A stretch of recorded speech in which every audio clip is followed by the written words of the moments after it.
Welcome to Insights into Success, where with your host Paul Dodds, we hope to educate, inspire and motivate you to achieve your own personal success. We talk to guests from all around the world from a variety of walks of life to hear the realities of their own journey to success. What challenges have they faced? How have they coped with failure? And what have been the keys or will be the keys to their own success? In our Read to Succeed interviews, we talk books that have inspired our guests, and for some, they share their secrets to marketing success. Join us as we give you insights into success. The traffic anymore. You don't feel the hustle and bustle and crazy, but when you remove yourself from it, you can kind of like exhale, you know? And it was one of those things that, you have your plans and then the world has its realities. And that was one of the beauties of, my girlfriend and I are constantly talking about, like, how do we surrender to the universe and kind of like step into the unknown with optimism. Even when we, as entrepreneurs, we try to be able to build, create, and control our own destiny. And I think there's what I've learned over the years is that there's only so much that we can do, and then you kind of get into like the grasping at sand. The harder you grasp, the more that it goes through your fingers. And this was one of those surrender to the universe moments to say, I can't control the pandemic. We have a business in Italy, actually an olive oil company, and a live stream pasta making experience with Italian grandmothers. And I had seen what was happening there with the pandemic. So I got to see kind of, before it hit here in the big waves. And I said, this isn't going to be good. And so I surrendered and I took bold action, which was, found a place to live quickly and haven't looked back. I'm pretty grateful. Yeah. And that's the cool thing, isn't it? I've talked to other people too, who, have turned the pandemic into, a great experience for them in terms of looking or finding, the positive in it and making changes for the good. So, it's all up to us and how we interpret it, isn't it, really, these events? I think that's life. And I mean, in business, it's the same thing. Is you have business plans, then you have market realities, and we can stay stubborn and persistent to try to, go after what we think was, our vision, our dream, or we get an opportunity to listen to the market and say, well, the market is changing, our customers are, changing, or, the world is changing. How do we adapt and evolve with it? And that's honestly been one of the biggest learning lessons that I've had in my own entrepreneurial career over 15 some odd years here. It's just, listening, turns out. Yeah. All right. Well, firstly, I want to welcome you to Insights into Success, Brent. Fantastic to have you on board. Hopefully today we're going to talk about things like the importance of mindset, 7 most important habits for entrepreneurs. Hopefully you might talk a little bit about angel investing and what you look for there, and possibly a lot more. So welcome to Brent Freeman. So thank you for joining us on the show. Thanks for having me, Paul. Excited to be here. Yeah, likewise. Now I'm just gonna get straight to it and ask you this question. In your eyes, do you think that you have made it? Have you succeeded? No. Yes, and is probably the better. Yes, in the sense that I feel like I've finally come to a place in my career where I know that there is no destination of success. And what I mean by that is that I've realized that the journey is the destination. Right. And so no matter how much money you make, how much success you have, or things you acquire, or accomplishments, or anything, there's always somebody out there with more. And so what does made it actually mean? And so for me, I realized a while back that I'm not motivated by money per se. I am motivated by freedom, and I'm motivated by experiences and living a life of fulfillment. And so have I made it? The yes and is yes, I've made it in the sense that I realize that there is nothing to make. Right. There is no place that I'm going to get to, or one day I'll look at the top of the mountain and say, wow, I'm done. I'm retired. I have realized that it is really all about optimizing for the journey, because we're not promised that destination. And so, these days I have something I call the joy method, where, daily I'm investing into the things that make me smile from the inside out. My definition of joy, and that could be little things, big things, and the compounding effect of the return on joy, as I call it, is for me optimizing the journey. Right. So do you think a lot of people get caught by setting targets for themselves and saying, look, I'm going to make it, or I would have made it if I achieved this, this, or this, and that it ends up like they're constantly chasing their tail, that they get there and the next minute they unintentionally set new goals and get new goals, and they're constantly chasing and they're never quite feeling like they get there and never really entirely enjoying their achievements and enjoying possibly the experience? I think I'll bifurcate the two of those questions. I think that's really important to set goals. I think it's really important to have things to look forward to, because I believe that the secret to happiness in life is hope and progress, and taking action against things that make you happy or bring you joy. And so I think that by having dreams and having goals, it is really an important factor in how you create an upward spiral in your life. But I think what's important is to ground to why you want those goals, or where are those goals rooted? Is it rooted in something that society told you is going to make you happy? Is it rooted in a narrative maybe your family or friends or the media has told you is going to make you happy? Or is it actually rooted in something that will make you feel fulfilled? And if it's something that makes you fulfilled, that's the intrinsic motivation, that when you get there, you will feel that fulfillment. Versus what happens a lot of times is people set all these goals and they think that money and car and power and fame and whatnot brings you happiness. And in reality, it's not. That's why you see all these celebrities and mega rich folks, very unhappy. And so I think it is really important, very important, to set goals in your life. But I think it's really actually critical to go one step later and say, where are those goals based off of? And so what I recommend when I'm coaching entrepreneurs, whether it be an entrepreneur that I'm investing in or an entrepreneur that I'm coaching or just a friend, it's really about going back to that joy and saying, put yourself in your child's mind of what brought you joy as a kid. It could be a very simple memory, and reconnect to that moment or many moments of something, a little thing that brought you joy. It could be riding your bike for the first time, or going on vacation with the family, or whatever. It's just a very small little moment.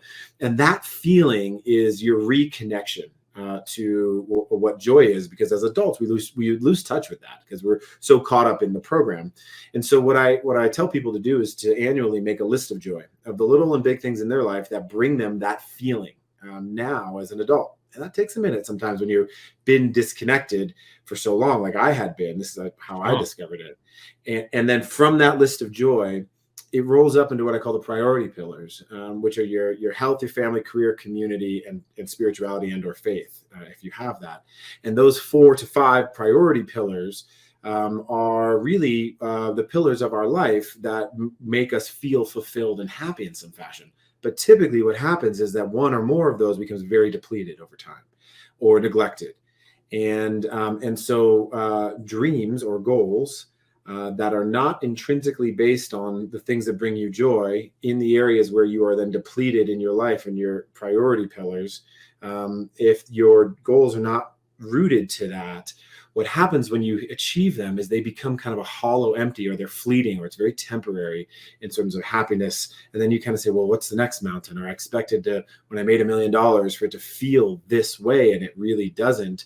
Why? And then you can get into this crisis of meaning. And those are extrinsically motivated goals that society puts to us that kind of cause us to get into the program. But these intrinsic goals that are rooted in the things that bring us joy, that are based on these pillars in our lives, I find that those become the dreams and the goals that are the worthwhile ones to set, because then when you chase after them and you focus on getting them, they bring you that fulfillment. And in the process of achieving them, you have enjoyed the journey so much that when you get there, you feel so proud that now you look at the next mountain, you say, I'm excited, I'm not disillusioned. So what made you, or how did you come to this realization and this train of thought? Because, listening to you at the moment, I mean, you make absolute sense and it sounds fantastic, but few people would adhere to what you're suggesting. And I don't know, I suspect that you haven't always adhered to it either, but at some point you've had some sort of realization and you've come to realize what was missing and to form the view that you have now. So can you tell me a little bit about that and how you came to this point? Yeah. So, I had a pretty dark night of the soul, or I call it my dark Tuesday morning of the soul, about 5 years ago. Um, and I was living in a penthouse in San Francisco, and I had all the fancy things on paper. I was an entrepreneur and quote unquote successful, and I had the nice car and the fancy apartment and all the accolades and this whatever. But intrinsically, I was spiraling downward in a downward manner that was unstoppable. And so Wow. one day I woke up and I look out at this, $1 million view and unobstructed of the bay and San Francisco and the Golden Gate Bridge. I wondered, should I just jump? I was that low. Wow.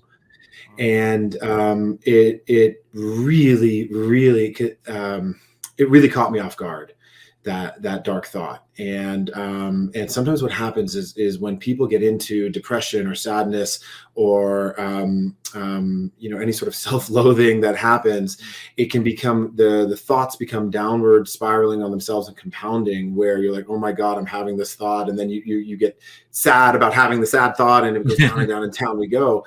And that's kind of where I was. And what happened that day was I saw these clouds. San Francisco is known for its fog and clouds and whatnot. And as this cloud is passing me by, it kind of snapped me out of my moment of sadness and allowed me to realize that my negative thoughts were just like clouds passing me by. They were real, but they were only temporary, and they were only just passing, and that the sun is always shining behind that cloud. And I started to wonder how the hell I even got there, to that moment, into this bad thought, into this dark Tuesday morning of the soul. And I had a full schedule that day, and everything going on, and meetings and this and that. And I just said, F it, I'm going to change this day. I'm going to change the energy. And I did something different. Is I went to the beach, Baker Beach in San Francisco, and that day I canceled all my meetings, and I broke the energy, and I broke the cycle. And I looked out at the sunset for the first time in many years. And I remember reflecting on the things that brought me joy as a kid. And one of them was sunsets. And I was like, why don't I go do this more often? Yeah. And I started to wonder, why is it that I don't do the thing that I love so much? It was clear. And why hadn't I done it? And it was because I was in pursuit of a destination that was never going to arrive. And so honestly, I sat there, I was watching the sunset, I burst into tears, and I made a promise to myself that never again would I stray from the things that brought me so much joy. Little things. It didn't cost me anything to go watch a sunset. Right. Yeah. And I made my list of joy right then and there. And it was really difficult at first. I couldn't even remember what brought me joy because I was so removed from it. It was like 5 things to start. And then by the end of the day and evening, it was about 10, and then finally about 20. And that was my first list of joy. And I made a promise to myself that every day I would invest into one thing from my list that brought me joy. Me, not what society said, that actually made me smile from the inside out, whether it be going for a walk, watching a sunset, listening to Italian music, or, planning a trip to Italy. I love Italy, right? Something. And what happened over the last 5 years is that the compounding effect of the R.O.J, as I call it, the return on joy, the compounding effect of joy fundamentally changed my life.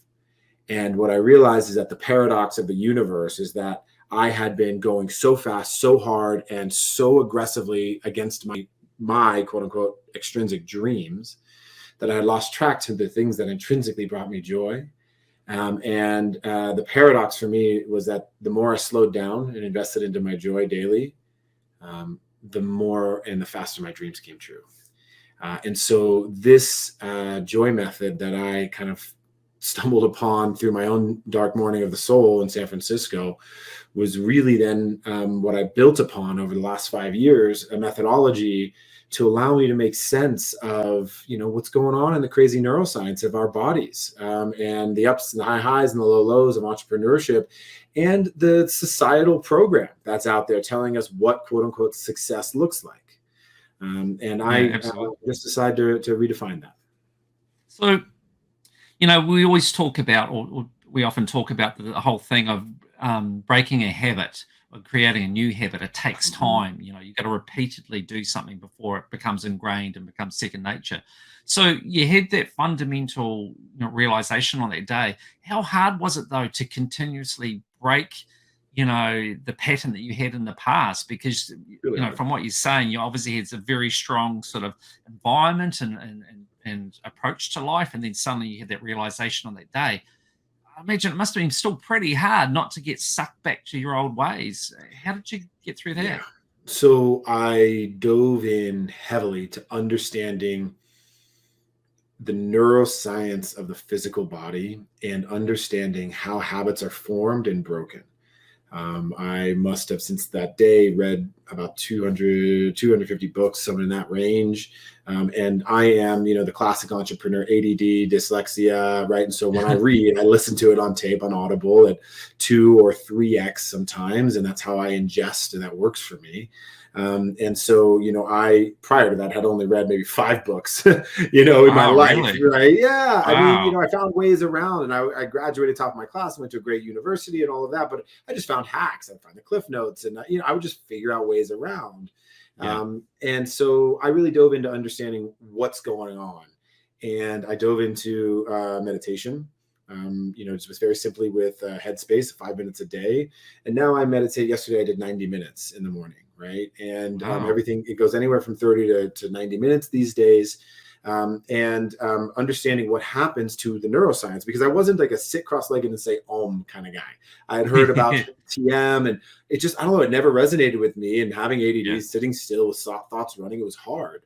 And so what I realized is that what meditation does is it actually, the neuroscience behind it is it allows me to go from a high beta brainwave where you're in high stress, high cortisol, kind of fight or flight analysis paralysis, and bring my brainwaves down into alpha state, sometimes even into theta, which is kind of the dream state.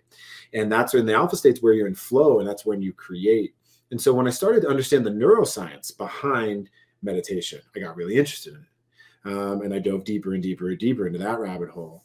And then when I started to read and understand how habits are formed, and there's a great book around it called Power of Habit, and he talks about the cue, routine, and reward ecosystem, where basically how do you build a new habit? Well, you have a cue to do something, you do that routine, and then you reward yourself, right? And so I started to build these into my day-to-day, week-to-week, to change the cycle of the things that I felt led to negativity in my life. So other things along those lines were like cutting the news completely out from my life, cutting negative people out from my life, harder to do than cutting the news out, and changing my sleep hygiene and habits, knowing that if I wanted to get up earlier and have what I call getting into orbit, my morning orbit routine, be something that was healthy, that I needed to start my morning orbit routine at night. And if I'm going to go to bed earlier, and sleep better, I need to cut out things like alcohol before I go to sleep, and slow down my emails, because if I'm reading emails until 9 p.m., 10 p.m., my brain's not shutting off. Yeah. So I stop my emails at 7 p.m. every day. I put on, blue light blockers, and I start a wind down physically in the house. Lights go a little bit more dim, more relaxing music, and there's no stimulus, no television, none of that coming in. And I'm usually in bed by 9 p.m. because between 9 and 10, right? Because I want to wake up naturally with no alarm. Because when I wake up with an alarm, I'm thrown instantly to high stress, fight or flight. Yeah. And that's a terrible way to start the day. And I'm now starting it on defense and in this high anxiety manner. But when I naturally wake up, I'm coming slowly out of that delta dream state into theta, kind of lingering there and trying to remember my dreams. And it's a much easier entry into the day on my terms. But in order to not be stressed, I need to go to bed early and get enough sleep. So these are the things that over the last 5 years, I have worked really hard at refining, trying, biohacking, supplement, you name it, right? Trying to understand the chemistry behind my body, trying to understand the neuroscience between what's going on with stress, and using both Eastern and Western kind of medicine or technologies to track. Like I wear an Oura ring to track my sleep, to understand what's my heart rate doing or what happened the night before, you name it. And so I'm actually in the process of writing a book about all of this, because I went through so many different things that didn't work. Yeah. And I'm trying to peel off the noise and kind of get directly into letting people know, like, here's what I found to be successful. This is the signal, and this is what actually gets results. And I have a handful of kind of like alpha testing entrepreneurs and folks who have tried kind of the method, who have gone from similar sad, dark places into just incredible, amazing orbits of happiness and joy in their life. Yeah, I mean, that just what you've said just poses lots of questions for me. I think the first one I want to just quickly get out of the way is, now that you're not using an alarm to wake up, do you consistently wake up about the same time? Like, how does that transpire for you? So your body has a natural circadian rhythm, right? And we are very, very, our bodies are very smart and in tune to that when we give it the opportunity.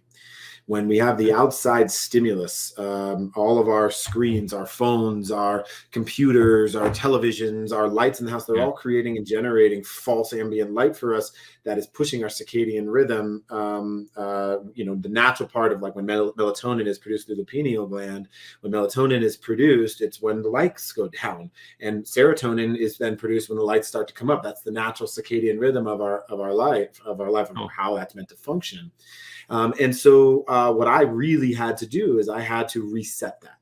And part of the resetting of the circadian rhythm was what I called the sleep hygiene, was the downhill slope in the evening time. Also things like removing substances that were getting in the way of my being able to sleep well, whether that be just a glass of wine or a cocktail or whatever it was. It wasn't serving me because it was affecting my ability to sleep. All the way through to adding things into my bedroom, like natural plants or humidifiers, right? In those areas, to be able to create a sleep environment that is around 68 degrees Fahrenheit. Can't convert that to Celsius for you, but right? But around 68 degrees Fahrenheit, and understanding and investing into that program. Then what happened is I had to actually kind of jumpstart the falling asleep and staying asleep process. And I did that with small doses of melatonin, anywhere from 1 to 3 milligrams of melatonin at night for about a week, maybe 10 days. And then naturally what I found is that I was falling asleep and staying asleep, and then naturally waking up somewhere between 6 and 7 a.m. If I go to bed between 9 and 10, it's somewhere between 6 and 7. Sometimes it's a little bit earlier, right? It's not these days much later. And I used to, in the early days especially, I don't anymore because I was so worried about oversleeping. I would set an alarm backstop. Be like, oh, if all else fails, I gotta get up at this time, because but I only lasted maybe for 3 or 4 weeks in the early days, and then I didn't need it. Yeah, it's interesting, like you were saying before about the alarm, and I never really thought about it too much. But I've always said, if I wake up at a certain time naturally, it's fine. If I wake up at that same time via an alarm, it's not good. So if I wake up at 5 a.m. naturally, I'm fine. I get up and I'm good to go. But if the alarm sets off at 5 a.m., no, that's a battle. And I guess I've just kind of accepted it. But you're right. There's a big difference. And waking up via alarm is not the best experience, for sure. Sleep changes everything, honestly, right? And it changes your entire body chemistry, your ability to lose weight, your serotonin production, your general happiness, all of that. And so, if we're talking about insights into success, and success is about how do we live the best version of ourselves in the most joyful way along the way.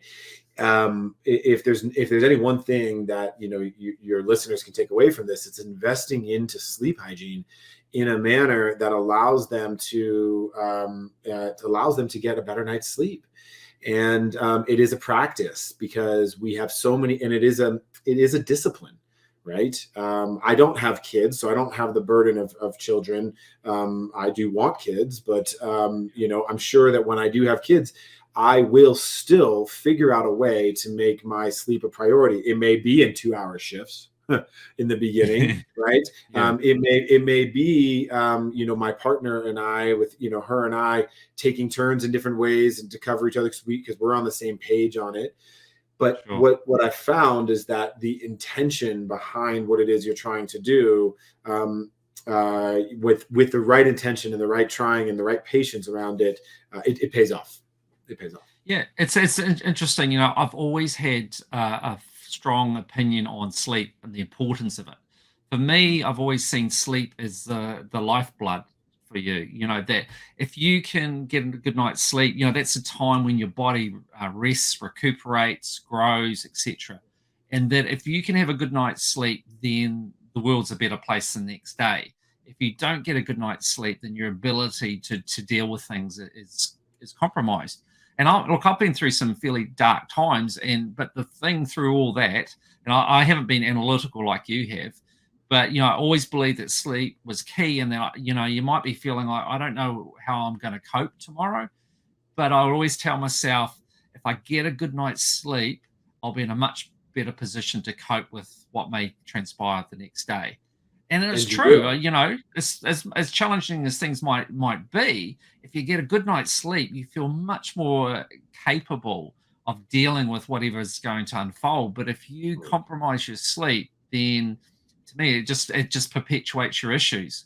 It So really yeah, does. It really does. And I didn't have an issue with alcohol, for example. I wasn't an alcoholic. I wasn't right, misusing. I wasn't drinking a lot. But what I found is that when I would drink before I go to bed, it significantly affected my quality of sleep.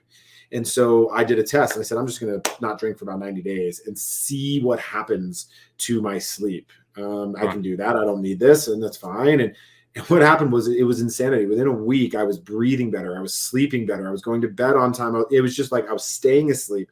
You don't have to get amazing, up in the middle of the night as much. And it was one of those things where when you're talking about big dominoes on sleep hygiene, I think, cutting out things like late night food, late night meals, cutting out things like alcohol before bed. And if at all, if you can cut that out, and investing into things in your sleeping situation, like the right temperature, the right pillow, the right mattress, those sorts of things can make a huge difference. And then it's just about sticking with it.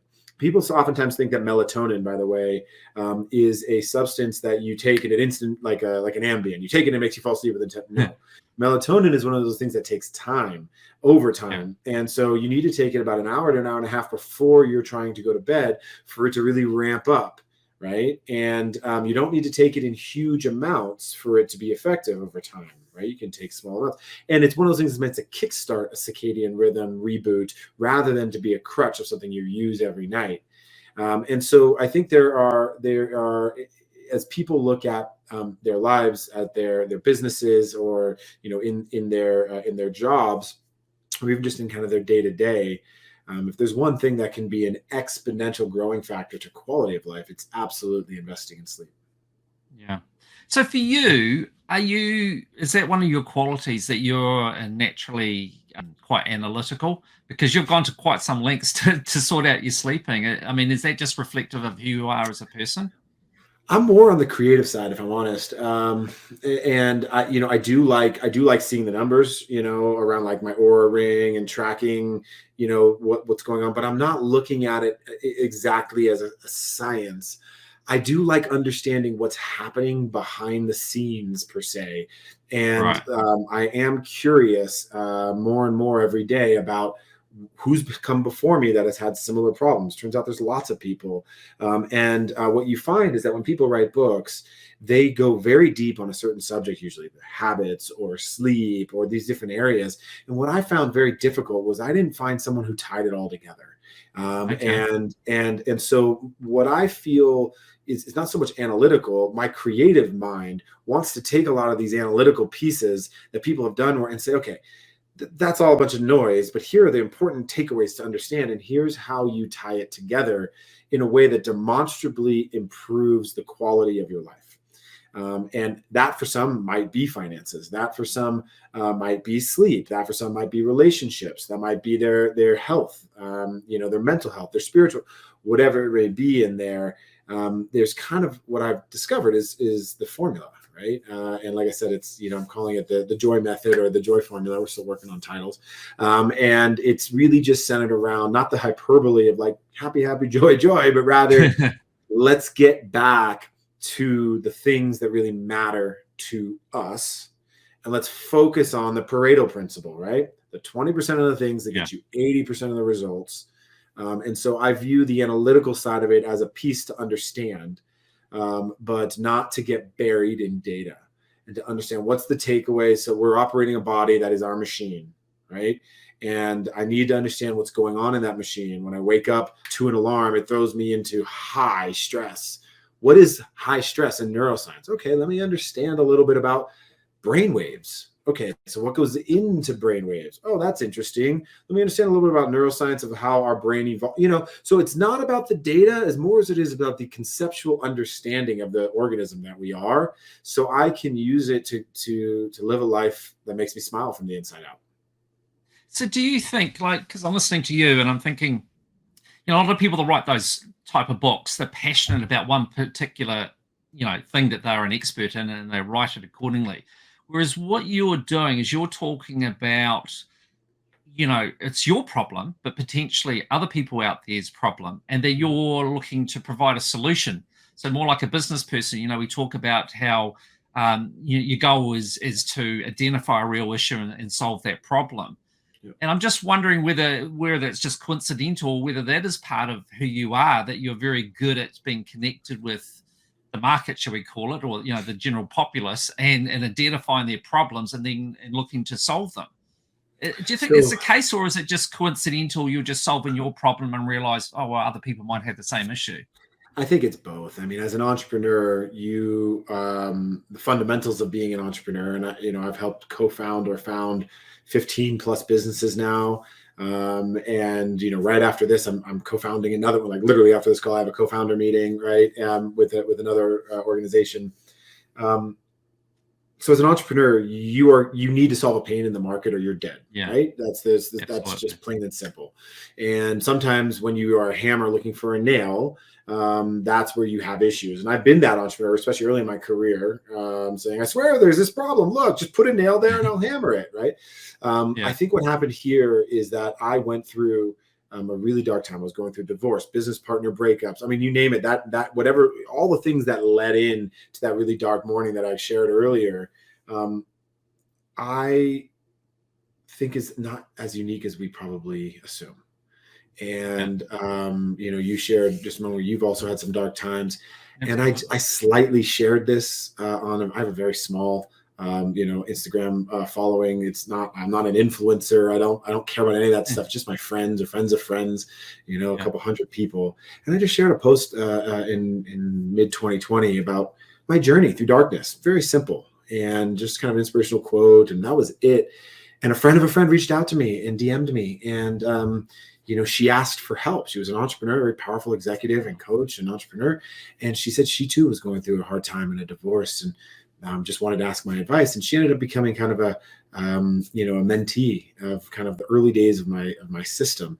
And it has rocketed her into an orbit that is insanity. She's just in a beautiful place of happiness and joy and success and business fulfillment and all of these beautiful things.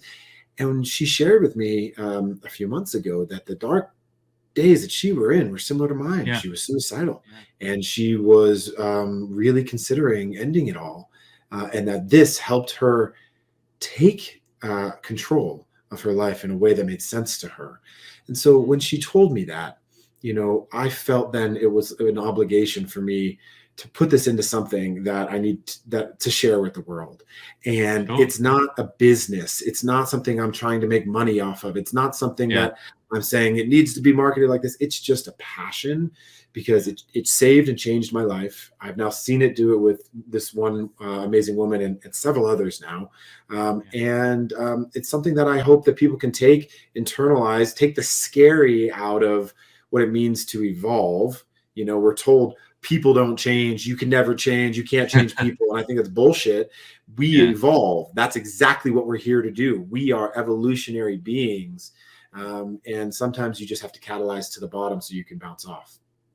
So just one thing I hope you don't mind me asking, but with what you were saying before, you said about how you've gone through a divorce.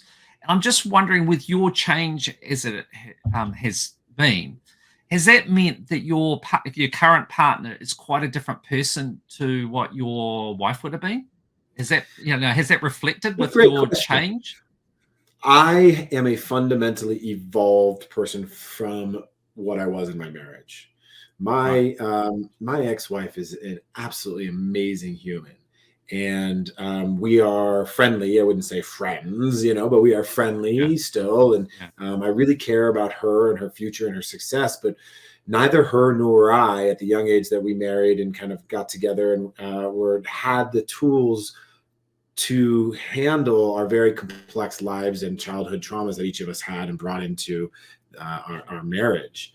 And what I learned through that hardship, the breakup, the divorce, the counseling, the digging into things like attachment theory and attachment traumas and all those sorts of things, and understanding what I realized there is that I didn't have the tools I needed in order to create a healthy, functioning partnership and relationship, and neither did she.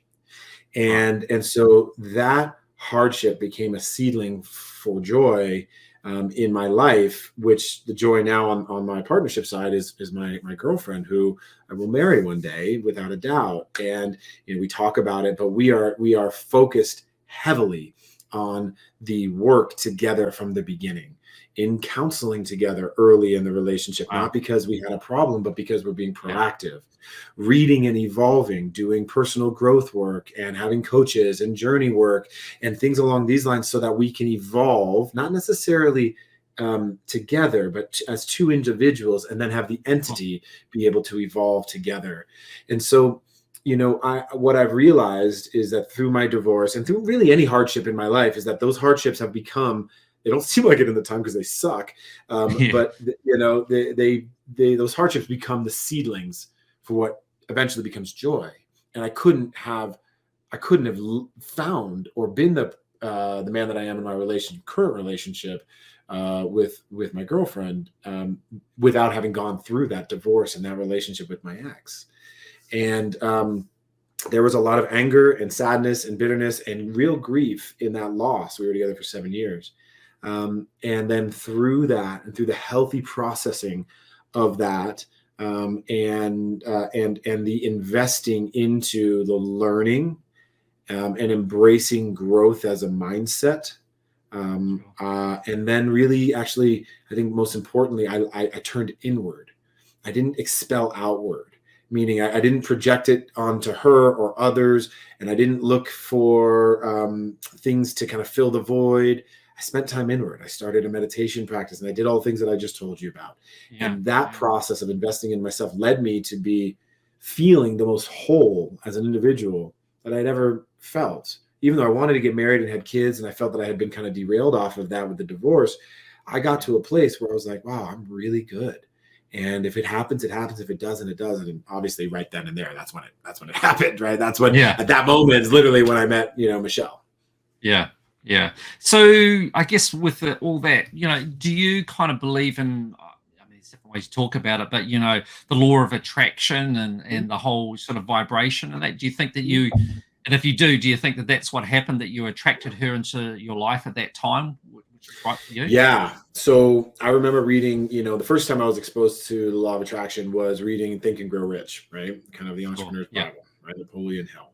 And I remember the format of how he did subconscious priming, and to get this, I'll do this, and all of that. And I think what happened to me was I didn't understand that not only do things take time, but if you just say something and put it out there, that doesn't mean you're attracting it. And so through, and we get confused. Oh, I put all this, the law of attraction doesn't work, and I put it out there, and I did all this, and did. But if you're saying it from an energy of scarcity or lack or sadness or fear, what you're doing is you're actually turning the magnet around and you're repelling it, right? When you get two sentences of the same magnet, you put them together, it pushes it away.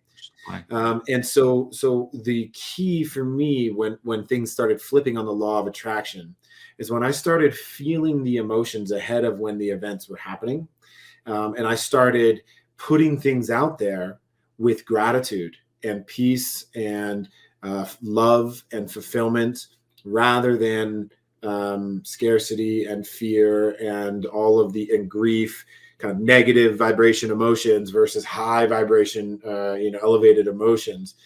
The law of attraction only started really working for me, and now it works for me very well. it only started working when I started feeling the emotion of what I was trying to create or bring or attract into my life ahead of actually having it. Right. And it's actually like full circle to your original question. Have I made it? No and yes, right? Because it is not about a destination. I'm feeling the emotions of what it's like to feel and be a father now, the gratitude, the love, the depth, all of that now. And I know that it'll happen one day, right? Yeah. And so the law of attraction, it's twofold. It's two sides of a coin. You need to have it.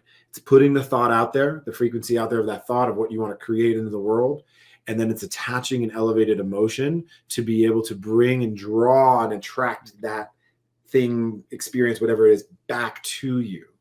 Because your body is, our brains have evolved over 2 million years. When you go into right now, let's say you're trying to create something in your life.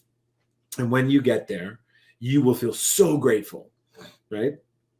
If you think of that event now, but you're like yearning and you're anxious and you're fearful and all of that, how can you create something of gratitude from that state? You can't. But if you're thinking of that gratitude space now and that event now, and you're feeling gratitude now, your body doesn't know the difference between the future now. It's all in the present. It's all in the now. It's all happening in this moment. And so when you feel it now, like truly feel it, you're tricking your body. Your body doesn't distinguish between a future event, a past event. It's like when you think of some crappy thing that happened to you in the past and you drop that negative emotion, your body doesn't know that it was in the past. It's just feeling anger and worked up. And so the law of attraction for me is just really about manifesting it and the man. I have, forgive the French here. There's manifesting and there's manifucking it, right? There's two of them, right? Yeah. One is the other F word is all centered around really, really from a negative emotional space. And you actually are repelling the future you're trying to create. And the other one is saying, I don't need that thing, experience, time, whatever it is, money, partner, family, whatever it is. I don't need that to feel the emotion that will bring. I'm feeling it already. And that is the fundamental difference here. And then all of a sudden, go ahead.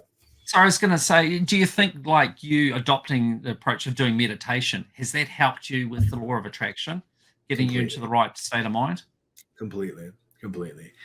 Meditation, it literally means to become familiar with your body. It literally is about focusing on your breath. Now, meditation isn't just sitting cross-legged. There's many different forms of meditation. Meditation could be, some people are in a meditative state when they run.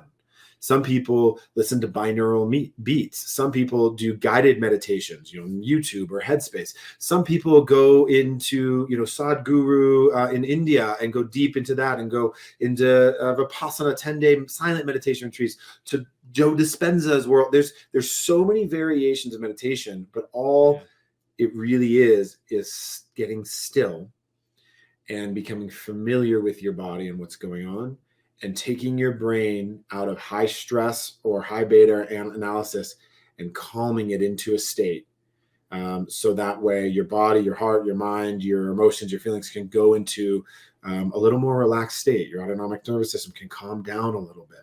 And it's almost like an intentional practice. Like when you're in the shower and you're, oh my God, I got this great idea.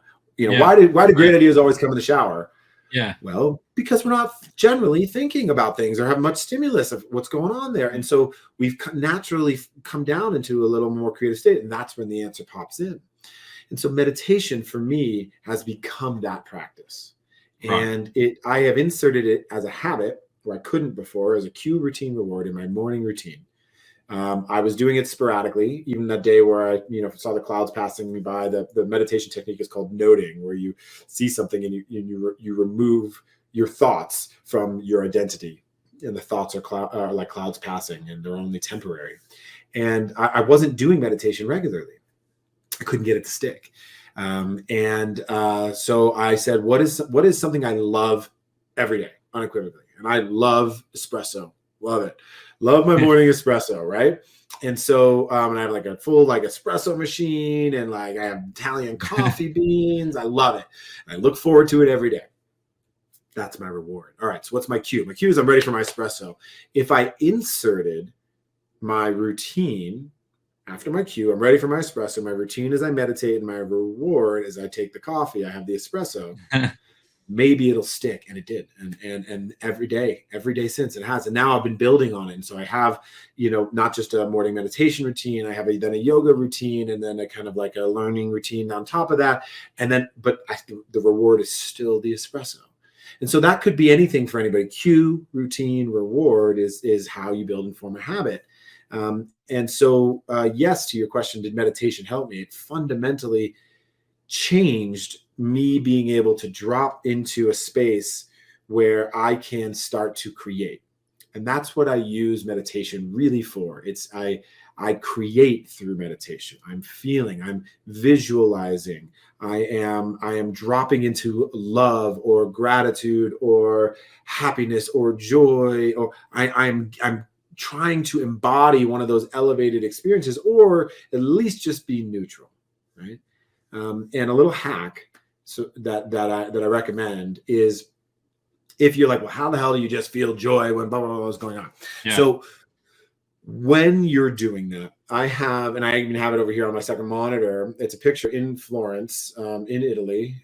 Italy is where my soul's at peace. Love it. I speak the language. I lived there in 2006, and now I live there 2-3 months out of the year. It brings me true joy. Ponte Vecchio, the old bridge in Italy, is this beautiful, beautiful structure. And there's a bridge just across from it called Ponte Sena Trinità, which overlooks the Ponte Vecchio. And there is a point at the center of that bridge. When you look out of the Ponte Vecchio, when I stand there, it's like I've been transported into another portal of just love and happiness and joy and pride and all these amazing things. And no matter what, when I stand there, I just, wow, it's just this moment for me. So I have a picture of it that I took when I was there. And what I do when I need to try to attach an elevated emotion for something I'm trying to create, that I can't get to that emotion naturally, or I can't figure out what it is, I just think of that moment on the Ponte Sena Trinità, looking over the Ponte Vecchio in Florence, and I drop into that visualization, that feeling, and I kind of transport my mind there, and I feel gratitude, and I hear the sounds of people walking behind me, and the Vespas over the cobblestones, and I feel the rock wall in front of me, because I know what it feels like. I've been there so many times. I'm seeing the gondola boats being pushed in the sunset. It's like I have a whole thing. And man, I just pop into that emotion, and it's beautiful because it's a memory. Yeah. And then I go and I visualize what I'm trying to create, and your brain doesn't know the difference. You're hacking your brain because you're feeling the emotion, and then you're switching into what you're trying to create, but you're in that emotion. And as you carry that over into what you're trying to build and create, you're biohacking your brain because you're in that elevated emotion. It just knows you're in gratitude. So I just want to understand a bit more about what meditation looks like for you, as in not just mechanically, are you sitting cross-legged or whatever, but when you're meditating, like what's going through your mind? How do you keep your mind quiet and avoid, all these negative thoughts coming in? What's it like for you? So initially, meditation was very difficult to stop the monkey brain of negative thoughts or things I needed to do, or just anxiety. And I wondered, am I doing it right? How do I do this? I can't do this. The ADD in me, the sitting still. And I just stuck with it. I started with 5 minutes. That 5 minutes became 7, became 10. Then I branched out from Headspace into some YouTube stuff, and I found some things on YouTube, and okay, that was interesting. And then I started trying. I was looking for a Vipassana 10-day silent meditation retreat, and then I found the Joe Dispenza world, and I was already kind of into the neuroscience side of things around what's going on with my body. And he connects, Dr. Joe Dispenza, he connects East meets West into a way where he uses binaural beats, and that really worked and clicked for me. Right. And for some people it doesn't, because they kind of can't get past his neuro-linguistic programming formats. But it just really worked for me to allow me to go really deep into a meditative state. And so my mornings, my weeks, I meditate every morning, are a mixture between straight music, some specific kind of YouTube meditations that are just out there that I found that I like, chakra balancing ones, or just kind of generic love or gratitude focused ones, or visualizations, all the way through to very long pineal gland breath focused ones with Dr. Joe Dispenza. And so I like the variety. I like being able to sit down. I have a meditation chair actually in my office. I'm looking at it there. It's kind of a recliner. I like sitting down in my chair, leaning back a little bit. I put Bose noise canceling headphones on and a blindfold on, and I go into the void. And I go into the void because I remove the stimulus, and it allows me to drop into a deeper state. Whether it doesn't matter if I'm just doing a kind of a silent meditation or not, it allows me to just drop in to a deeper state. And so, like anything, if you go to the gym tomorrow and you haven't been to the gym in 10 years, you're not going to bench press, 100 kilos. You're just not, right? Yeah. It's just not going to happen overnight. And so you start with a couple push-ups, right? And then, sometimes just to get to the gym, you drive to the gym, you drive home. You don't even go in. Just get into the habit of going, right? And it's little by little. It's these incremental things. And then it's at some point, it's about pushing yourself and getting outside your comfort zone to go and do something or explore something that can help take you and expose you into a new world, and of which there are many different modalities of meditation, from very mainstream, the Headspaces of the world, 10% Happiers, the Calm app, all of these, all the way through more mystical healing type meditations that Spend community does, or into kind of traditional, kind of Eastern Sadhguru, meditation. There's all sorts. There's a different vibe for every tribe, depending on what you're trying to do. So I'm just trying to understand that, because what you were saying before, like, do you keep your mind totally silent, or you get to a state and then you allow yourself to kind of start being creative and invite thoughts to come in and helping you? It depends on what I'm trying to do. So in my meditations, if I'm trying to do a visualization specifically about the future or something along those lines, I will do a visualization, what it'll feel like, who it'll be, where I'll be, what's that emotion attached to it. But if it's just kind of a daily meditation, I'm just trying to get quiet as best I can. Sometimes that's just focusing on the breath, and that could be counting breaths in, out, 1, 2, 3, just simple along those lines. Yeah. And sometimes what happens, I'll be in there, and then like this morning's meditation, I was in there and I realized, like, oh crap, I'm doing logistics planning for an upcoming event we're doing in Italy, right? And I'm like, come back, right? Let's note that thought and let me just bring it back to center. And that's the practice. That right there. It's catching the thought and kind of elevating above and saying, oh, okay, yeah, I wandered. Let me just bring it back in. Too much, if you're walking a dog, a really long lead. Yep, let's bring it back in. We're about to cross the street. Let's kind of control this a little more. And so that's the practice. It's never gone. Monkey brain never goes away. I'm not a monk. I don't, sit and meditate for hours and hours and just get to nothingness. It's natural and normal. But the practice actually is, when the mind wanders, bringing it back. When the mind wanders, bringing it back, and just focusing on your breath. Just, that's it. You can do a body check-in technique where you just kind of go from the top of your head all the way down and just kind of like check in, see how you're feeling. How's your head? How's your forehead? Just kind of scan down. Many techniques that people do to kind of bring their focus in. But over time and with practice, naturally, when your brain wanders, you bring it back. And for a guy with ADD, that's been really helpful in my non-meditative life. Right. So you mentioned before that, prior to, I guess, your big sort of moment that you had a few years ago, that, you're really super busy, everything's 100 miles an hour, but now you've slowed everything down, but you're achieving more. Can you kind of talk to me a bit about that and how that actually works? Because, the natural logic is to think, well, if you're working, all the hours of the day, 100 miles an hour, you're bound to achieve more. And if you're kind of, like meditating and doing this and that, how the heck do you get anything done every day? So can you tell me about that? Yeah. So to be clear, I am not meditating all day, every day. I run several businesses. So I just found that there is a point of diminishing returns. And I think that, and I do this as a parabola, a bell curve. And I think that the hustle and grind culture that is sold in the media or from some people out there, the Gary V's of the world, that say you just got to get up and hustle and grind. I don't think he's wrong that you have to work hard. You do as an entrepreneur, but I think what's missing is you really need to work smart. And you need to understand the physiology around what it is you're doing, because if you burn out and you don't get there in the end, that you're running a marathon at a sprint pace every day, all day, it's not going to happen. But if you are working a 9 to 5 and you have a dream of being an entrepreneur, yeah, you better work that 5 to 2 afterwards, right? But at some point, you have to understand that there is diminishing returns. And I heard a great quote the other day. It's that the best producers are the best resters, right? The best producers are the best resters. And I think it was Oprah actually that said this. I was listening to something to her. And so, she's got some credibility about being able to do some things in the world. Yeah. But even if it wasn't her who actually said it, I really liked it. I really resonated with it, because what I find is that when I slow down a bit, I get more clear. I have less stress. I make better decisions. I'm able to think a little more creatively. And then the hours that I am jumping into and executing against certain items, I am more effective and I'm working on the right things. Early in my career, I didn't know what the hell I was doing. So I just did everything. And I kept doing everything. And then what ends up happening is that as the leader, your team's doing everything, and you create this culture. And it wasn't healthy for me. And I ended up burning out, and that business failed. And what I realized in that is that it's not about how hard you work, it's about how smart you work.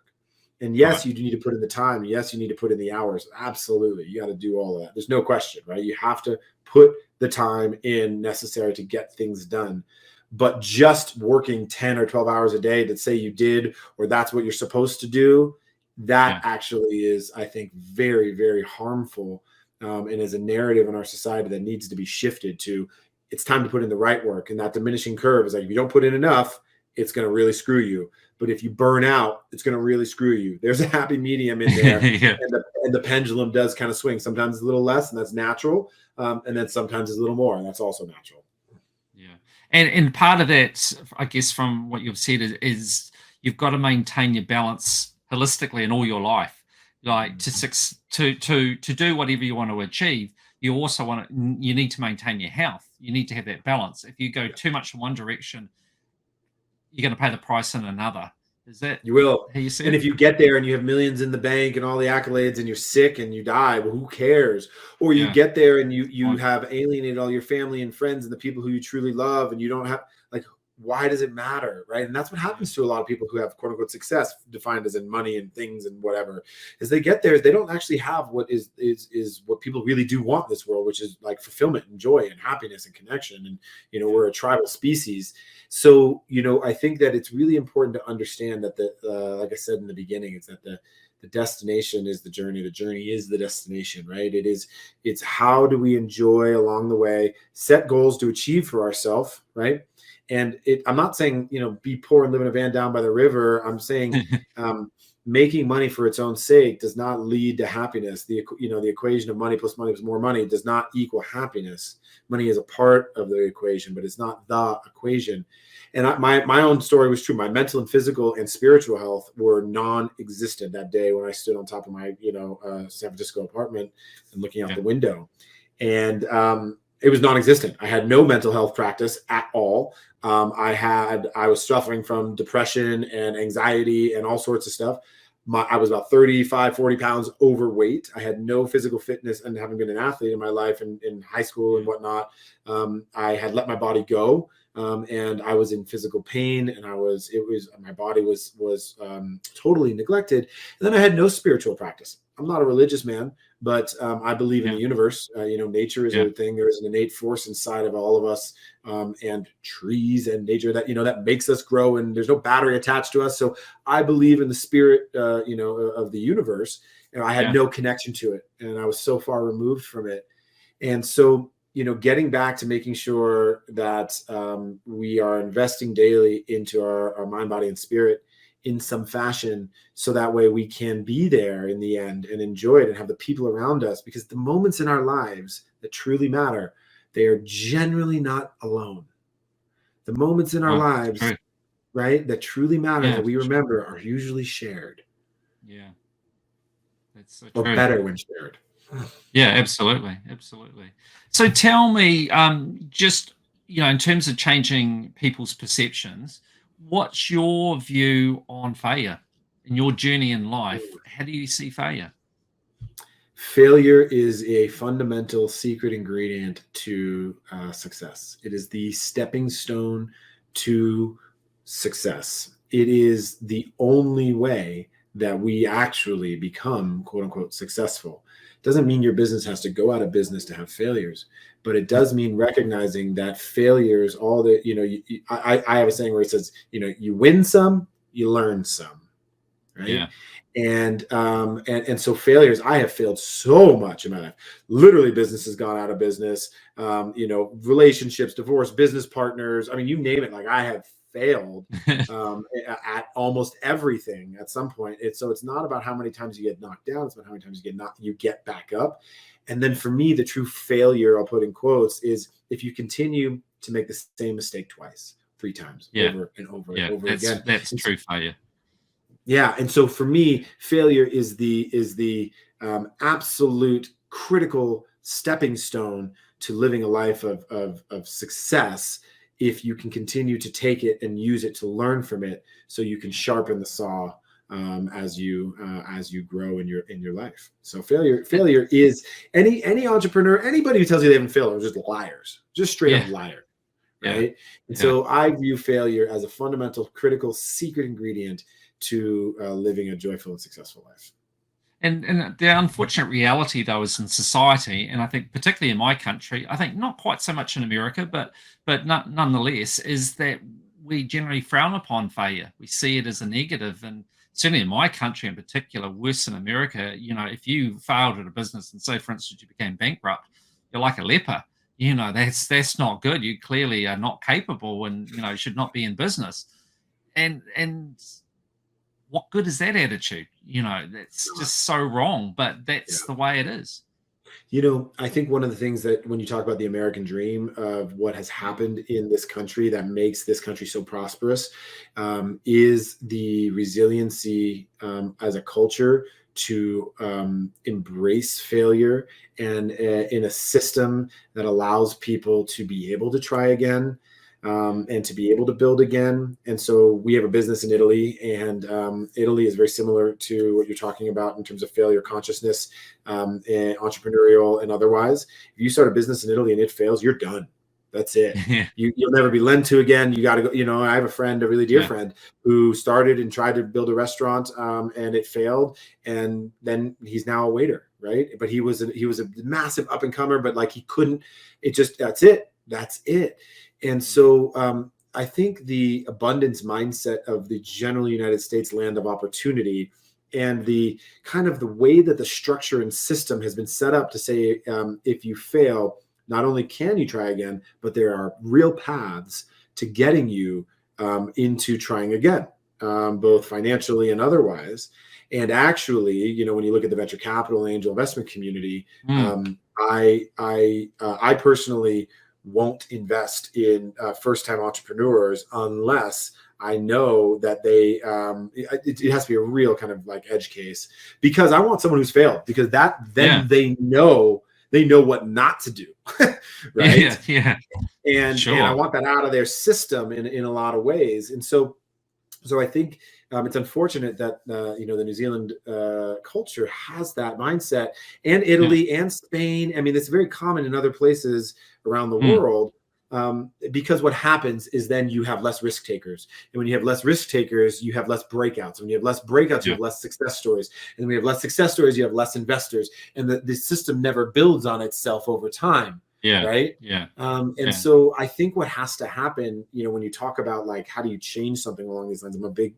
We have an education nonprofit that we run, and then I also work with another one called Nifty, the Network for Teaching Entrepreneurship. And then we have our own Stealth Impact Lab that teaches inner city kids entrepreneurship. And I believe that the way that we change the system is through encouraging kids to accept and embrace failure, not as hitting a wall, but as laying bricks to the next height in the staircase to their future. And I mean, I guess from my point of view is not to encourage people to fail, but when you do fail, to know that it's a great learning experience, and so long as you learn from it, then a lot of good's going to come from it. You don't learn a lot from your successes. In fact, a lot of success can lead to a lot of complacency. A lot of complacency can lead you down a slippery slope. to lots of issues in the future or lost opportunities. But yeah, don't look forward to failure, but see it as an opportunity to learn when you do experience it. Yeah. I mean, don't try to fail. No, Typically, nobody's out there trying to fail, right? Typically, what's happening is they're out there trying and then they fail. And typically it's because they're not either listening to the market, they were ill prepared, some market conditions came in and swiped them out, or, they were the hammer looking for the nail. There's a lot of reasons why people fail. But failure isn't the be all end all. Failure is actually just your first act. And when you're in an environment like New Zealand or Italy, it becomes harder to create act two, but that's where the resiliency needs to kick in. Yeah. And if that means you need to change the environment and go to a different country, then so be it. If that means that you work at another job and you create something behind the scenes, then so be it. But act one is every entrepreneur that has been successful has had failures. And it doesn't matter if you're Mark Zuckerberg and you started Facebook out of college and oh my God, he's had massive failures inside of Facebook, right? Yeah. And so when you look at what failure is, it is the hidden, it's the duality, right? The flip side of the success coin. You can't have success without failure. Yeah. So you mentioned about angel investing before. So I kind of want to know a particular question I want to know from you is, we've talked about how you like to invest when people have already failed. But I'm just wondering about, often we see in the media, at least, a lot of the entrepreneurs and that are young. Now, I guess one of my concerns is that, some of these people, very young, coming up with these ideas and seeking, angel investors and then ultimately venture capital and so on, is that they don't have life experience, that they may not have failed. And even if they maybe have failed, to what extent have they really learnt a lot of life lessons? Like I look back at my life so far and boy, I've had some tricky situations and I've learned a lot. And I kind of wonder about that and what angel investors and that are thinking, with some of these people where they might be 21 and you're thinking, well, what have they done in their lives? So as an investor, how do you see that? It is situational. And so I have invested in first-time entrepreneurs that have done phenomenally. I have invested in first-time entrepreneurs that have been absolute nightmares.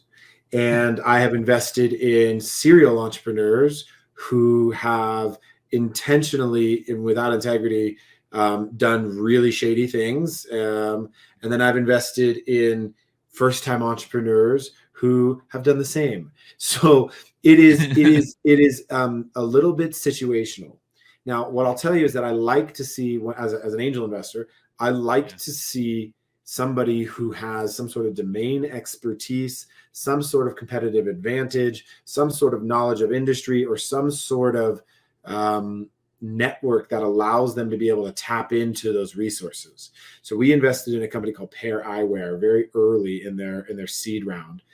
They're now a multi-$100 million investment company. It's an eyeglass company for children with replaceable frames in the States. I'm not sure they're down your way. And they fresh Stanford grads, 21 years old, right? And really smart, right? Had gone to Tony Robbins and stuff, really, really wicked smart, but fresh Stanford grads with really good investor already in, and then invested in by a mentor of mine who was a former partner at Sequoia, right? So you're like, this makes sense. Okay. Now we're investing in people, not just founders. We're investing in networks. We're investing in access, right? We're investing in those things.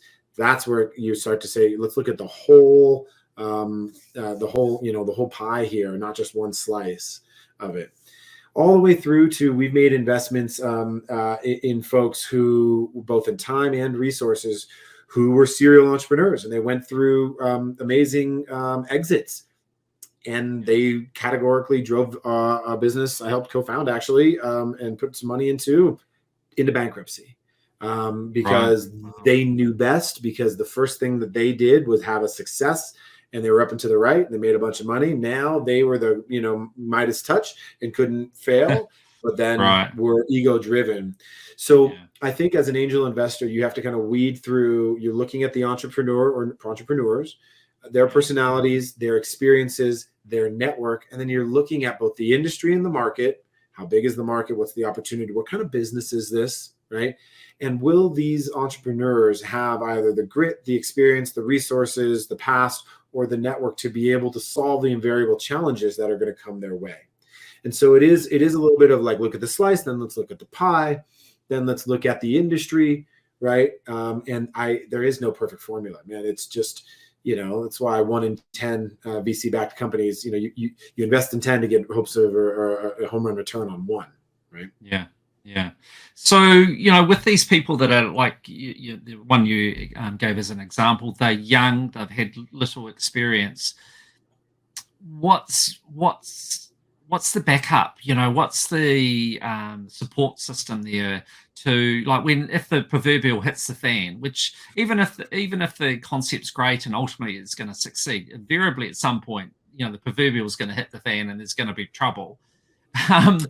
Yeah. How do you manage that? That's the network. So, your network is your net worth. And so when you look at like these two amazing young founders, co-CEOs, even that structure was like, wow, co-CEOs, very progressive. Okay, well, how are you going to, and they have figured out a way to make it work, not just make it work. They are absolutely crushing and dominating in the market and disrupting a really, awesome industry. And it's not just a good idea. I think the mistake that people think about is that you have just a good idea from anywhere, and then from anywhere it's going to become a big, a multinational billion-dollar business.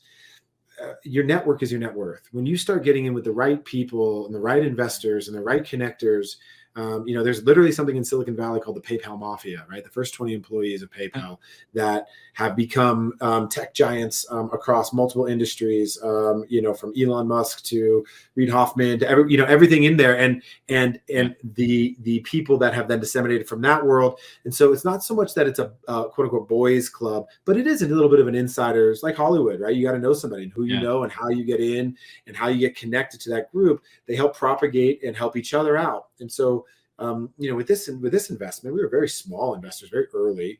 We helped them. We have my core business, Stealth Venture Labs, is a growth marketing firm, an incubator. So we helped them with their early customer acquisition as well, kind of resources beyond capital that we put in.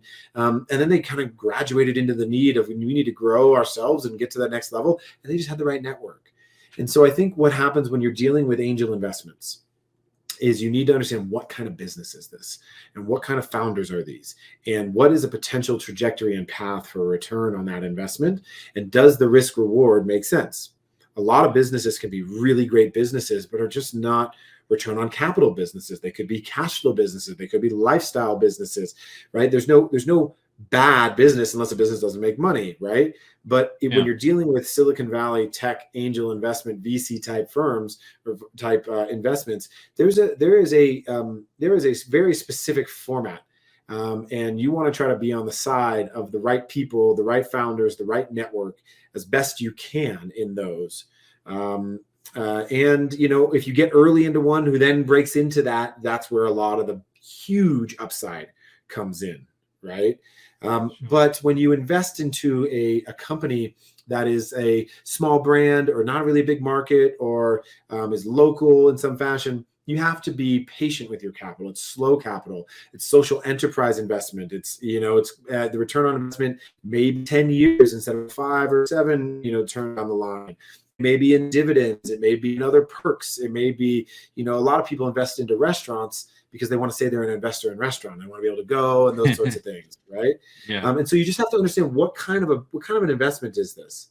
And honestly, when you make any investment into any business, you have to just be prepared that it's never going to come back, right? You want it to come back, but you have to be okay with it not coming back, and kind of play a little bit of the odds.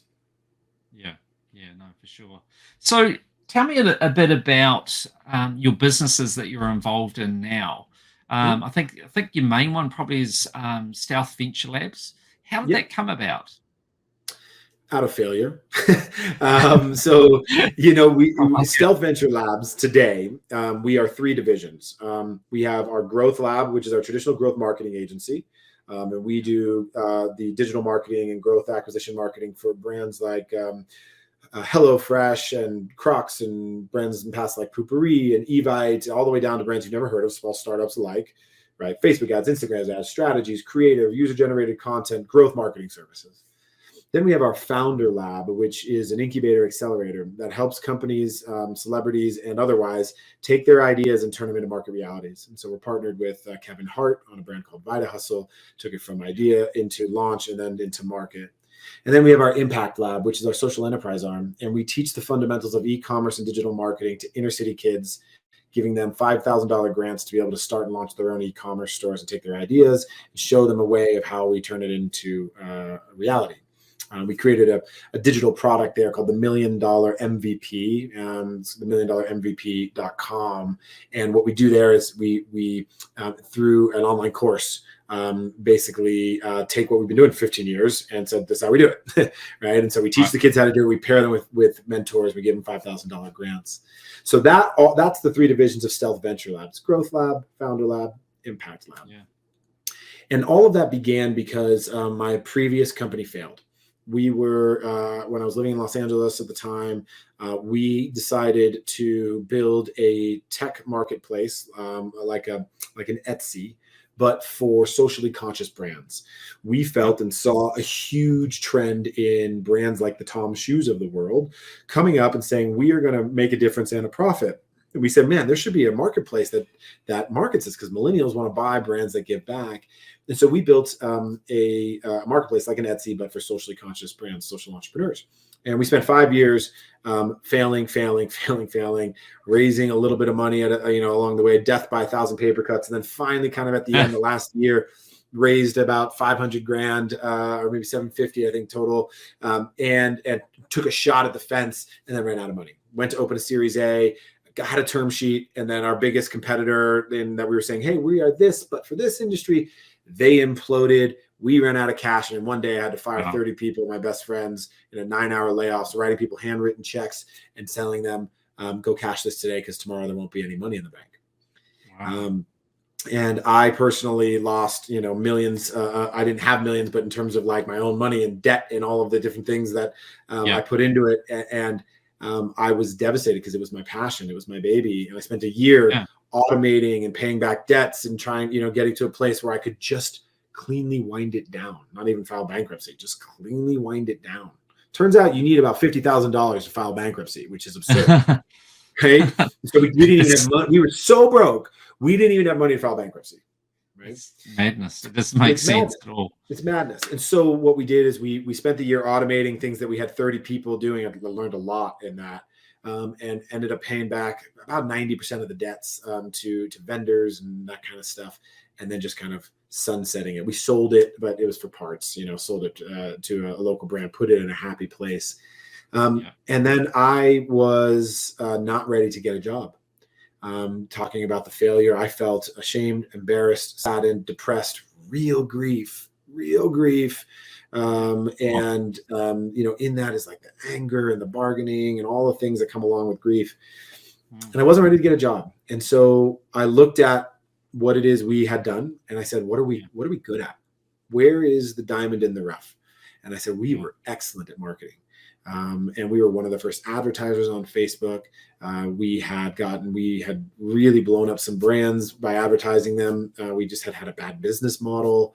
And so I said, I wonder if any of these brands that we worked with would want me to do some marketing for them. And so I reached out to a few, said, hey, we sunset this, but we're doing some marketing consulting. Are you interested to hear how we did, what we did? And that's how Stealth began.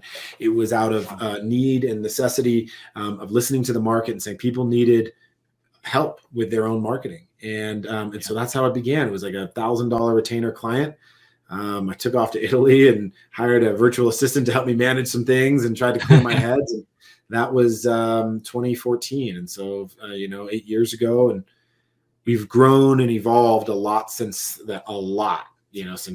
And that was just you at that stage, the early stage. It was just you. Yeah, and then I brought in a kid who had done marketing for me at my previous company who had failed to help execute against some of the campaigns. And then I brought in another person, kind of to like slowly but surely build that. But it was me out there kind of calling, smiling, down, closing deals. And I fortunately had a good network. I built a good network, and in that, people needed help, and they trusted that we could do that. And then we started co-founding some businesses, actually. And that's kind of how the angel investment stuff began. And it began as like sweat equity. And then now we do more traditional cash investments as well as help co-found. So I think I read, or maybe it was on an interview or something somewhere though, that with your business, that right from the outset, that you have everyone working remote. So we talk about working remote now with COVID, but I think, is that right that you right from the outset, you kind of have people all over the place working for you? In the first year, yeah. So we had an office in Los Angeles where I was living. I moved back to San Francisco because of my fiance at the time, who ended up becoming my wife, who's now my ex-wife. She had taken a job back in San Francisco. I had grown up there. It was just time to move back. So we moved back to San Francisco. At that same time, we had a very small team, maybe 8 people in LA. And I had to fire a couple of people because they weren't doing well. And then when you're in LA, in a specific area, LA is huge. But then, if someone lives across town, it's almost impossible to get them to commute and drive an hour each way. And our lease for our office was ending. And so I said, okay, guys, it was Q4. Let's just take everyone remote and let's try a quarter together of remote. And we'll be really intentional with what we do and how we keep touch with each other. And we'll see how it goes. Yeah. Well, what we found is in that quarter, like productivity went through the roof, happiness went through the roof. People eliminated like 300 hours per annum in commute time that they were able to reinvest back into their own health and happiness. And then I was able to find somebody to fill the roles that I needed in a completely different city and pay them 20% less than what LA salaries were at the time. I was like, well, this is really interesting. Let's continue this. And I said, well, if we're going to continue this, what happens is everybody told me it's not going to be possible to build culture, and you're going to miss all these in-person experiences. And what are you going to do about happy hour? And what are you about problem? How are you going to make sure people are working? This is going to be one of my questions. How do you deal with the culture? How did you do that? So fast forward, in 21, we were awarded by Fast Company as I think it was number 26 on the list of most innovative places to work, ahead of places like Disney and Google.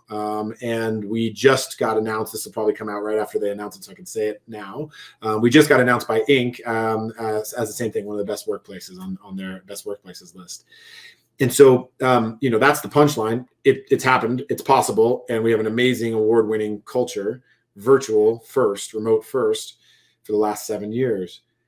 The how we get there is it requires very significant intentional design of tactics, strategies, processes, procedures, everything from how you run your meetings to your operating system to how you reinforce your core values to how often do we meet to how we hire to how we fire, right? All of these things, it just requires a very significant amount of intentional design.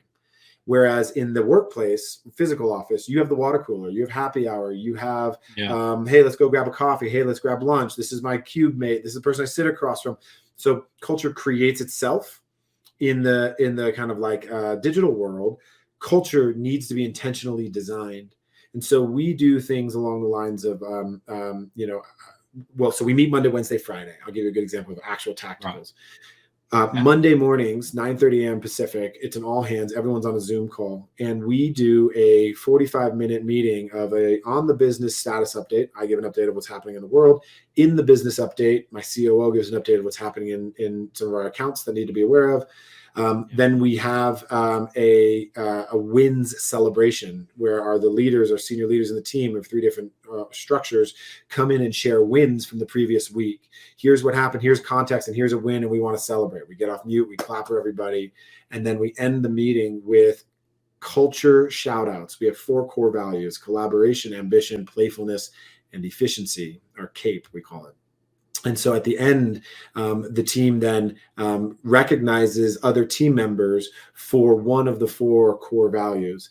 Hey, this is Joe. I just wanted to recognize Melissa for her ambition in X, Y, and Z of A, B, and C. And we do kind of 10, 15 minutes of that, and we close out. Then on Wednesdays, we have shorter meetings that are 15 to 20 minutes, sometimes a little bit more depending. And these are just fun get to know you meetings. 9:30 a.m. Pacific, we're on again, and there's a question of the day, right? Today's question was just really simple. It was pizza or tacos, right? And everyone goes around and shares, right? And everyone goes share something about them and why, and it sparks a debate. Oh my God, around X, Y, and Z, right? And then we end again with culture shout outs for core values. And so we do that Wednesdays and Fridays. And then we also have virtual happy hours, virtual team building events, all those sorts of things. We have in our Slack channels, win celebrations. We have something called digital tacos, which are kind of like a recognition. You get 5 a day to award people for what they're doing. A taco to Paul for X, Y, and Z. And at the end of the month, the person who has the most tacos, we actually buy them a taco lunch and send it to them. Right? Oh, cool. So it's there's so many more of things like this, by the way, down to we provide, I know it's, in America, this is not like it is elsewhere, but we provide health, vision, and dental 100% payment for our team members and their family members, their dependents for of healthcare, the best, healthcare that money can buy. And so the intentionality behind the culture design is it just requires effort, and it requires some strategic thinking ahead of time. Yeah, amazing.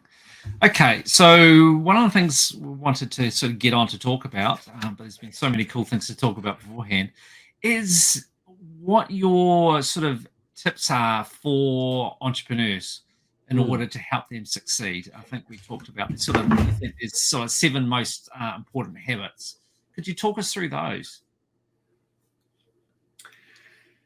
So there's so much to that question, right? It's really centered around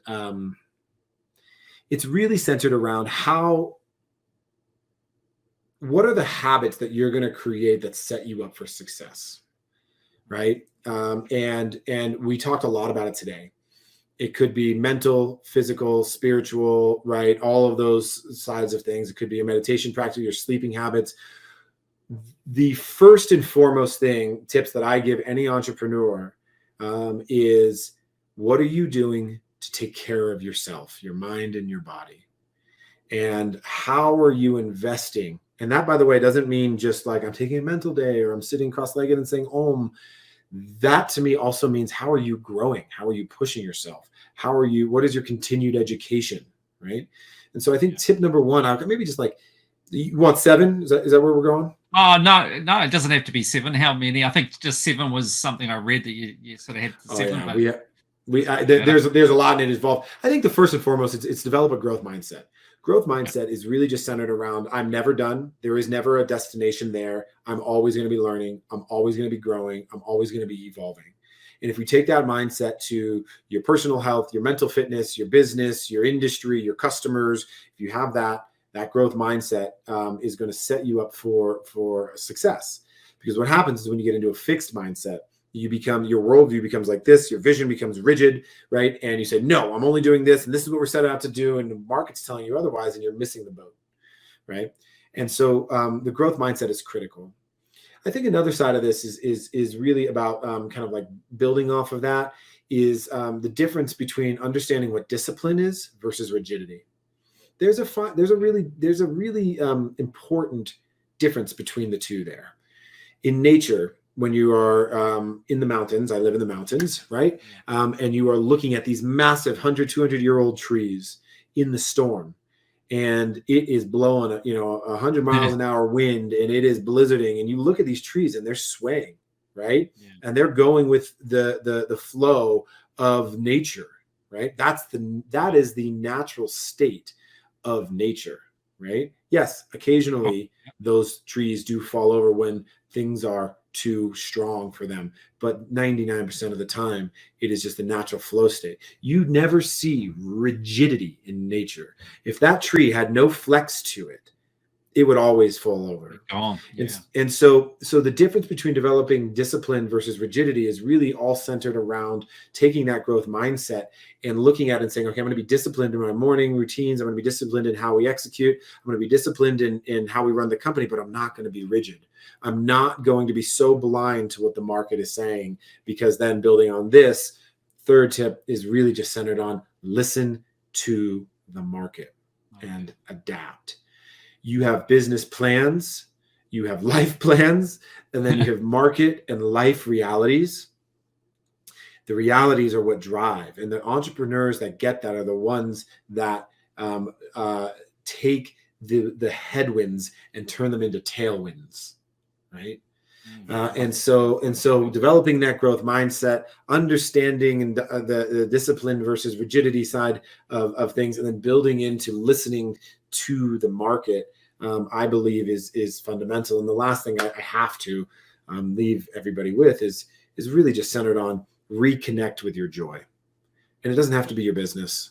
It doesn't have to be your family, your partner, your friends. Like, reconnect to something that just makes you smile when you do it. You know, again, my definition of joy is it makes you smile from the inside out. And we all know that feeling, right? Of like excitement and like, oh my God, I can't wait. It could be for like a meal or a trip or just an experience with family and friends, or just even like, I want to go to the gym, or I want to go for a walk, or whatever it is. I want to go for a surf.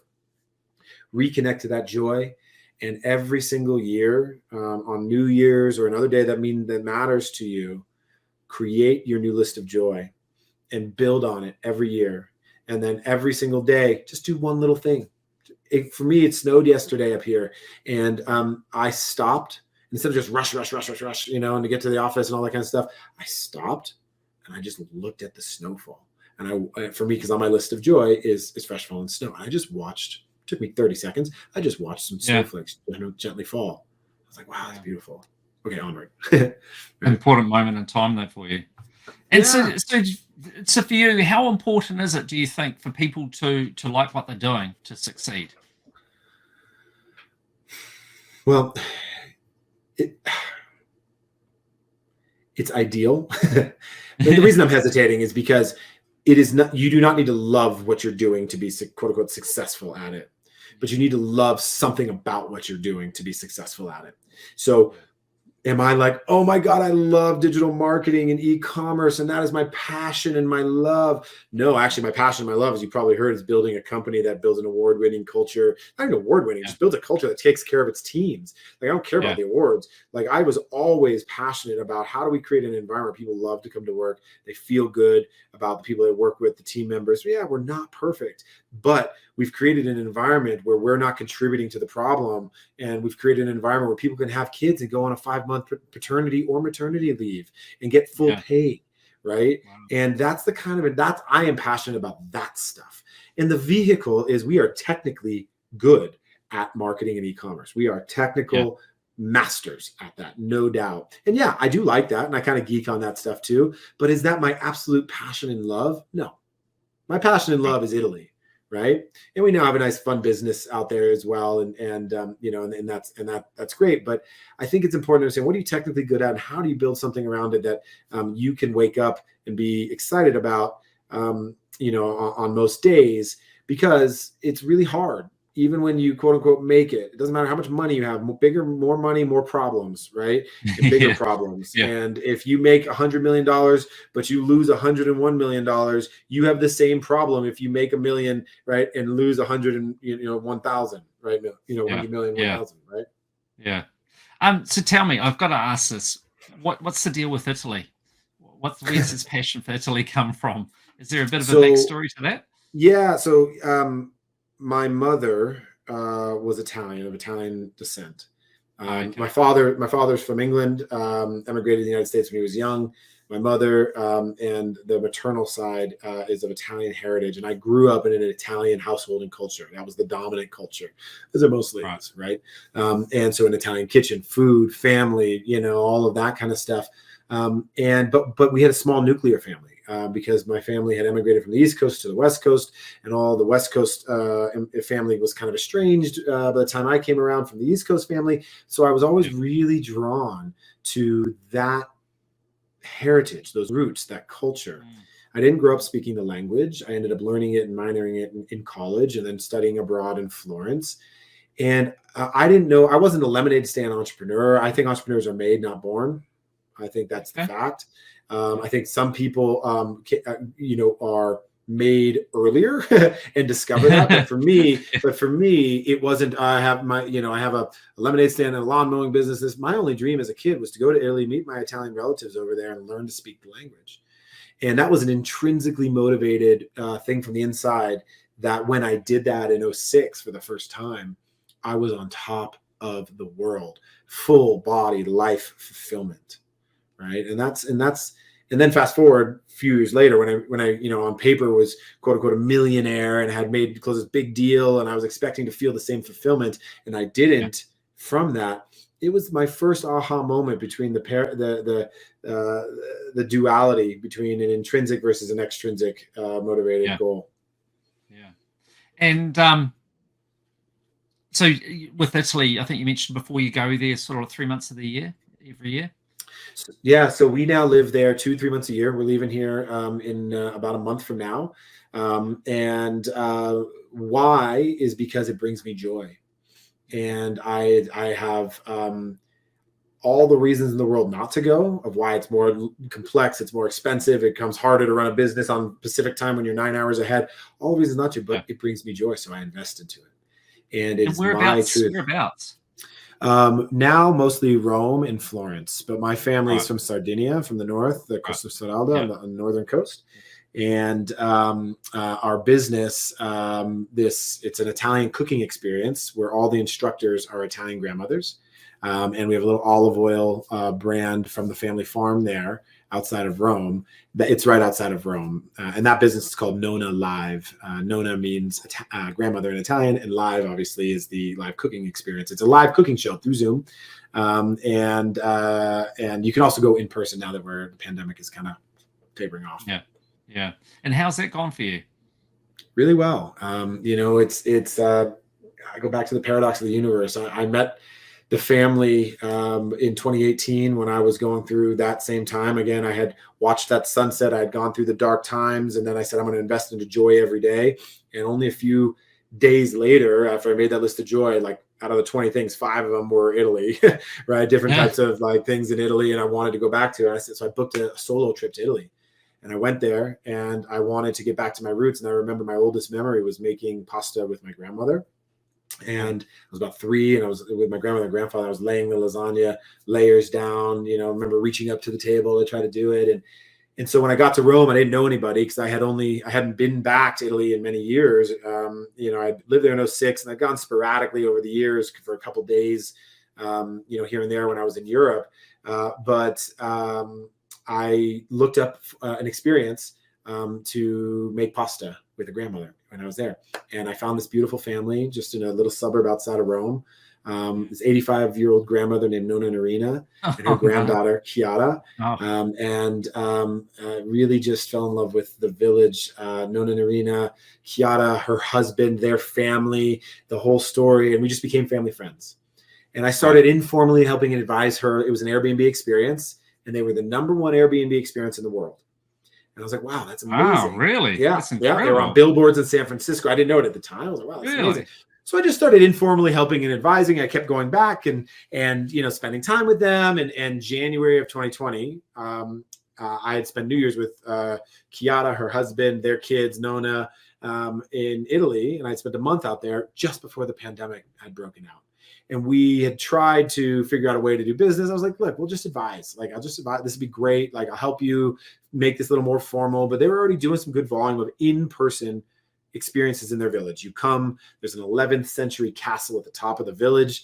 You come into the village, you go to grandma's house, you tour the castle, you make pasta from scratch. It's amazing. It's amazing. Yeah. And then obviously everything died in COVID, right? And there was no business. There was nothing. And so she calls me and says, we want to take this online.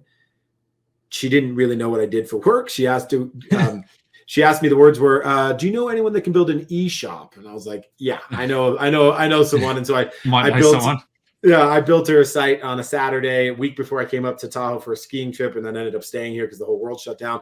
Built her the site, whole world shut down a week later. And then we sold out bookings for months. And it's now a 7-figure business. We donate a meal to children in need for every class that we sell. We are partnered with a nonprofit in Los Angeles called Katarina's Club that does 50,000 meals to low-income families, pasta meals in the Los Angeles area. And then all the food that we make in the local village, we give to families in need. We're doing about 7 or 8 classes a week live. So Nona Live is the company.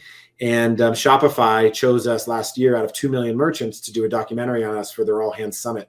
And so we became the eye of their focus to profile us for our olive oil line that we launched, and the kind of the logistics supply chain story there. So it's a beautiful story, and it's a really fun experience. And so if you ever want to do it, Paul, happily gift you one for you, family and friends. And it's just a heartfelt, it's a heartfelt experience of telling stories about the stories behind the hands of making pasta from scratch, and what that means. And we're now actually in June, we're opening it up to the entire Italian menu. So it's going to be the full Italian menu, and a live experience cooking school with where every instructor is an Italian grandmother with a translator with their grandmother. Super cool. And I have to say, like, I've spent a bit of time in Italy, and I love Italy.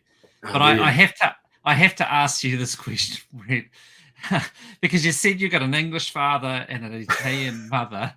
Did you ever have the desire to go to England and have pie and chips? So I did that. It turns out an English pasty, Cornish pasty isn't as good as Nona's pasta. And, so I joke. So my dad is English, Jewish heritage, and my mom's Italian Catholic. And so I always joke that, it's like I was always full and always guilty. Right. And it's interesting, though, the English culture is just fundamentally different in the inward versus outward embracing of family and love and culture and friends. Italians are this just come one, come all, open doors, welcome in. We are one family. It's very fluid. It's not proper. There is no such thing as imposing in Italy, like none. Where with the English culture, it's a little more closed, a little bit more behind closed doors, a little bit more proper, a little bit more insular. And I think when you said why was I attracted more to the Italian side, it is because I was more drawn to that openness and that embrace. Yeah, I totally get that. I mean, like New Zealand, we're largely populated by people of English, Scottish, and Irish heritage. So when I talked before about this view of bankruptcy, and failure, it's because of that. It's our heritage from back there, and I think you've got it pretty right. Very closed and conservative in that. So for me, like going to Italy and the whole culture and that, it's amazing because it is so different, and I think we've got a lot to learn from it. I think we're much too conservative and reserved in that, and so I can definitely see the appeal. That's for sure. Amazing country to visit. Italy is just one of those places that, for me, why do I live there now 2 or 3 months a year? I don't live there because it's easier. I live there, and not even because we have a business there. It's not necessity that I'm there all the time because we have Chiara as our CEO and she's running it, but I live there because it brings me joy. And, the insights of success that, I really hope that your listeners walk away with is that it's really about reconnecting and investing into the things that bring us joy, and enjoying that journey, because we're not promised a destination. And it really, really is all about the journey. So you've touched on quite a bit about different community things that you're involved with. And I think one of them was, you had that Network for Teaching Entrepreneurship, and you've also, got other initiatives that you've done. So is that all part of it, that you get a lot of joy from helping other people? So that's why you've sort of integrated that into everything that you do. What's been the motivation? I think that's a good way to think about it. So my birth mom died when I was 7. And she was Italian. And my dad remarried another Italian woman. So he had a type, right? Who's an amazing, an amazing, I call her my earth mom. I have my earth mom and my birth mom. Right. And so I think what happens when you lose somebody that early in life, you are old enough to be aware, and you're not, but you're too young to know what this is what's happening, right? And I think what happened for me there is that I really struggled with accepting that early in life. And as I got older and kind of hit, a little more consciousness around 10, 12, I started to like rebel. And the rebelliousness was anger around, what I had framed as the losing my mom. And what I found solace in at that early age was, I think this happened so then I can help others. And that brought me peace. That brought me peace at a young age, where I was dealing with a lot of hormones and angry and all that kind of stuff. And, and I just think that really, really settled into my core DNA to say, okay. And, now I have more words for it. Right. And I don't actually frame anymore that I lost my mom, because I don't think that I lost her. I actually, she moved on into a larger realm, and I gained a new mom, and my earth mom. And so I a while back realized that I didn't lose one mom, I gained two, just in very different energetic forms. And and so in that reframing and in kind of my own experiences, I now know that hardship was the seedling for the joy that brought me into the life and the path that I now am on. So yes, it is in my DNA, and it is in my bones to want to try to help, for better or for worse. I think I'm just I like to share and teach in a way that can help others move faster beyond what I had to learn the hard way, and accelerate them into their true and full potential. And that actually, I think, brings me a tremendous amount of pride and satisfaction, that that there's purpose. Yeah. Okay. Well, just to wrap this up, just one final question for you. What's in your future? What are you wanting to go ahead and do going forward? What are you thinking? We talked about a lot of it today. My future is this. My future is expanding on this. It's consolidated.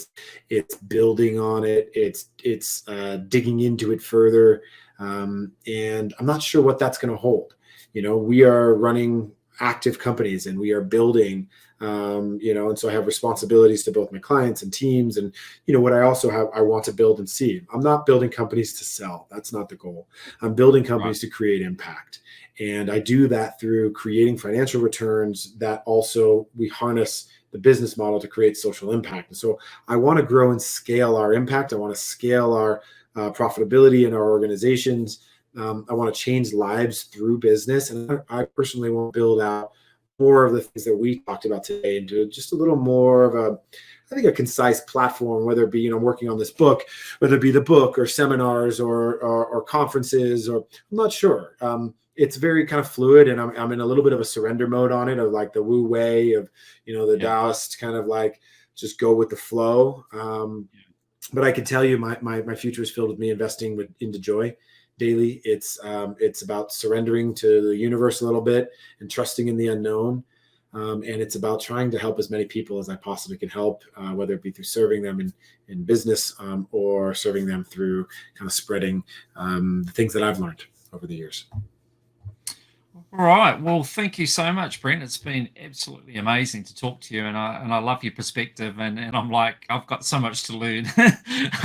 I need to get a bit more on your train, because I like the direction it's going in. So thank you.